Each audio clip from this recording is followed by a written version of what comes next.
Announcers, can this be a lesson learned to pay a little more attention to the game?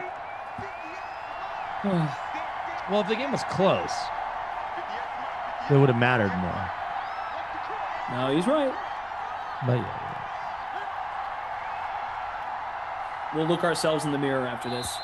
Yeah, the game didn't even put up a replay because they knew it was over. What's the deal, y'all? Yes, we know. You care about your lineup. We understand. I mean, you didn't see it happen.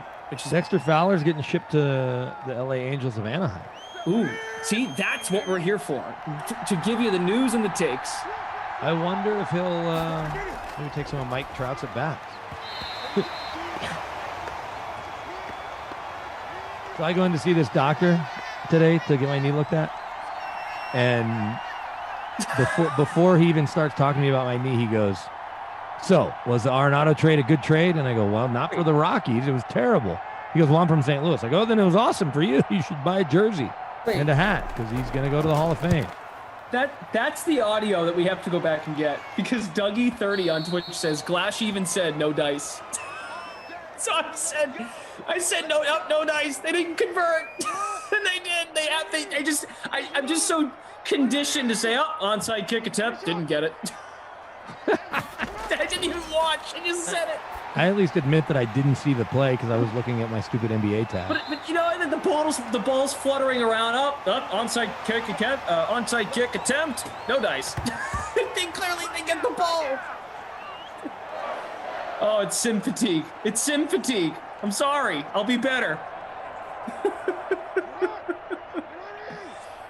Thank you, Daniel, for helping us. The game didn't even offer a replay of the recovery.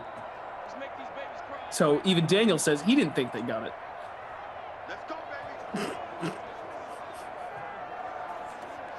You know, in fairness, I'm also looking at the chat constantly. I mean, I got the chat to the left of my Zoom feed. So, of course, on the kickoff, I'm like, perfect time to read the chat, the kickoff.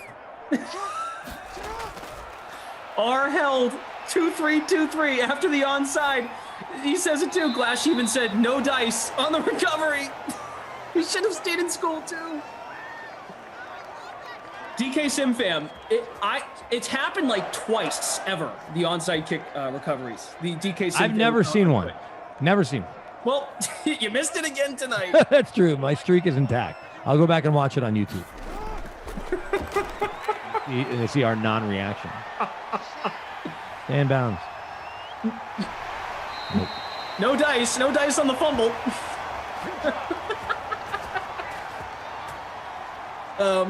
Vid always says LMAO Glash. Unfortunately, you missed that the NBA game was postponed the other night.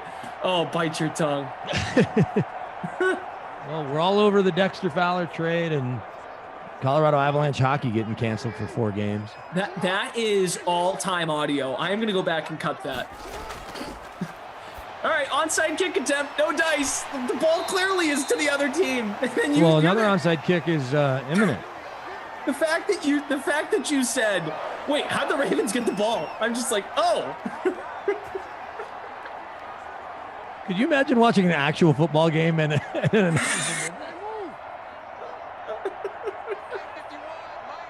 Troy Aikman goes, "Hey, wait, Joe, how'd the Ravens get the ball?" Joe Buck says, "Oh, no dice." And reads a promo. 911 Lone Star. No dice. At least they're not calling timeouts here. Oh my God, that's freaking funny. Awful broadcasting, but funny. Jackson, end zone. Andrews, I got him. Touchdown, Mark Andrews. Watch the play. I was in 167th before that. I got both those guys. That's my captain to Andrews. I mean, Lamar's got 44.16 points in the captain spot, and I'm in 165th place. We're gonna give play-by-play and analysis of the kickoff, because now we're gonna get another one. I'll tell you the format. Booth review. Come on, his feet were in. No dice. No dice on that review. Will Barton made a free throw for you. Receiver had possession. Yeah, it wasn't even close. I feel like they're just messing with me in fake virtual New York. All right, everybody, let's watch the kickoff together. Strap on in. Well, the onside kick, I think. That's what we're gonna see here, right? Well, after the extra point. See, I'm waiting for an extra point to be missed. Andrew's 12th TD, all the way up to 160th place.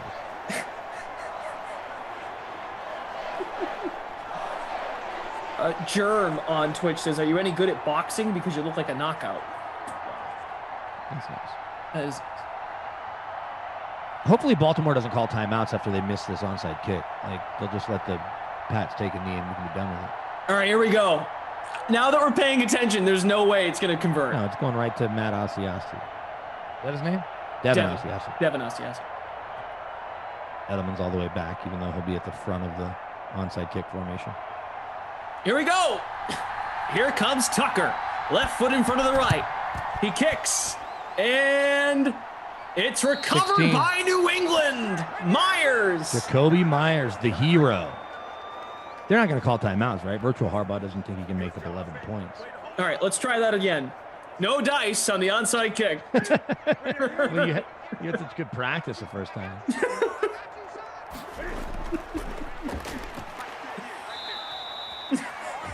Jeez. They really are going to call these 3 timeouts. What an attempt of an onside kick. No dice. Come on, chat. Everybody on 3. 1, 2, 3. Oh, no dice.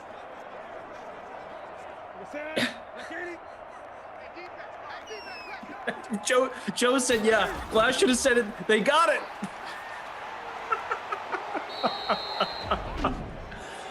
Oh.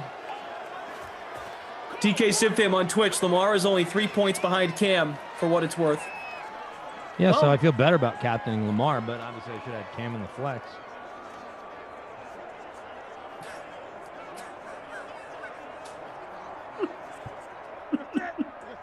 I don't know why I think that's so funny. Just your innocent tone of, wait, how'd the Ravens get the ball back? Vid always says, I'm going to use that at the casino. No dice. Yeah, but say it when you win money. Oh, no dice. Well, this should be the last play of the game.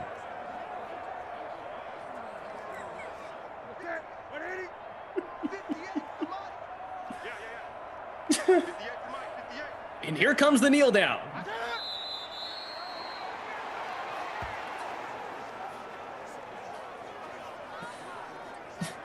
You're at the blackjack table. You win $1,000. Whoa, no dice.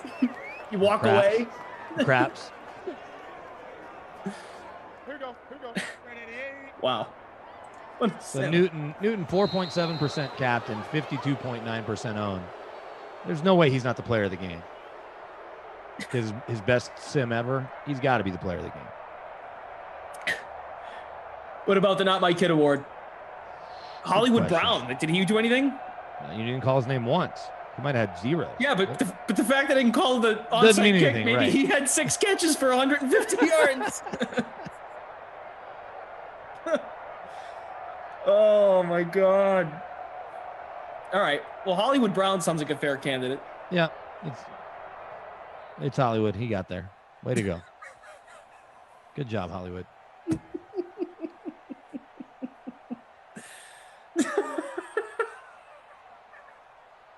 No dice. What the hell? Oh my God. It's too much. It's just too much. So who won our contest? Who won the big contest? And what's going on tomorrow? All right. You're right. We got to get through this. 3-way tie first place in our free roll. Bone Dog 84, Triggs 985, M Sunken. Good Jackson job. in the captain spot. So Okay. Jackson leapfrogs Cam. So good call by the Twitch chat. Jackson in the captain, 44.58 points. Newton, Edelman, Bird, Dobbins, Boykin. Boykin had 6 for 69. Wow. Yeah, I don't think Hollywood Brown had any catches. We're looking at the receivers right now. So, can we confirm that? Or he had 1 for 18. Asi had 1 for a touchdown. That's it, though. Coffin kind of has a split shift tomorrow. I'm looking at tomorrow's schedule already. All right, let's give it to you. So I'm going to recover from what just happened, and I'm off tomorrow. But back with you guys on Saturday, 2 Eastern, myself, Kaufman, and J-Dub. The 55K free-to-play showdown, Kansas City, Tampa, Super Bowl preview sim. I'll be there at 2 on Saturday, and then 2 more Saturday with Tommy Freeze Pops, Eagles, Browns, Steelers, Bengals, 6 and 8 Eastern Saturday night. Here is the schedule for tomorrow, and then we got to go because Brandon's got stuff to do. Daniel says that's Glash's new sign-off phrase, no dice. Oh, for sure. That's how I'm ending every sim going forward now. Here's the schedule for tomorrow. Noon Eastern on Friday, February 5th. Cardinals at the Washington football team. You get Koff and Jeff to start the day. 2 Eastern, Bucks at Broncos, Emerson and Jeff. 4 Eastern, Bears at Texans, Emerson and Kenny Ducey. 6 p.m., Saints at the Lions with Rossi and Kenny. 8 p.m., Giants at the Colts, Koff and Brandon. And then Jets and Seahawks, Madden After Dark, Jeff and Brandon. So Moose for 3 tomorrow, Koff at noon and 8. Brandon's here for the last 2. All right, everybody, good stuff. Appreciate all of you. Brandon, great work. Thank you to producer Michael, Daniel, the ones and twos. Except for when we're onside kicks. Jim, Kyle, excellent onside kick that we totally missed, but, it was one for the ages. So that will do it. I'll see you guys on Saturday. No dice.